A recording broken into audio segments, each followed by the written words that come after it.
ಮಣ್ಣು ಬೇಕು ನೋಡ್ರಿ. ಇದು ಮುಚ್ಚಿನ ಇದು ನಮ್ಮ ಹೊಲದ ಕಡೆ ಐತಲ್ರಿ, ಆ ಕಡೆಗೆ ಅಂದ್ರೆ ಮ್ಯಾಕ ಐತಲ್ರಿ, ಅದನ್ನು ಮುಚ್ಚಿನ್ರಿ. ಅಲ್ಲಿ ಮಠ ಹೆಸರು ಹಾಕಿದ್ರಲ್ಲ, ಅಲ್ಲಿ ಮಠ ಮುಚ್ಚಿ ನೋಡ್ರಿ. ಇವು ಸಾಕಾಗ್ಯಾವ. ಇದು ಮಣ್ಣಾಗ ಇಲ್ಲಿಂದ ಇಷ್ಟು ತೊಗೊಂಡಿ ನೋಡ್ರಿ.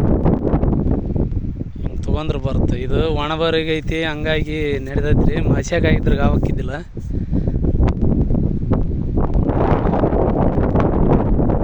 ಇಲ್ಲಿ ಮುಚ್ಚಿ ನೋಡ್ರಿ. ಹಂಗೆ ಇಲ್ಲಿ ಸಾಫ್ ಮಾಡಿ ನೋಡ್ರಿ. ಇಷ್ಟಂತ್ರ ಸಾಫ್ ಆಗ್ಯಾವ್ರಿ. ಅಲ್ಲಿ ಮ್ಯಾಲೆ ಹೆಂಗದಾವೋ ಹೋಗಿಲ್ಲ ನಾನು.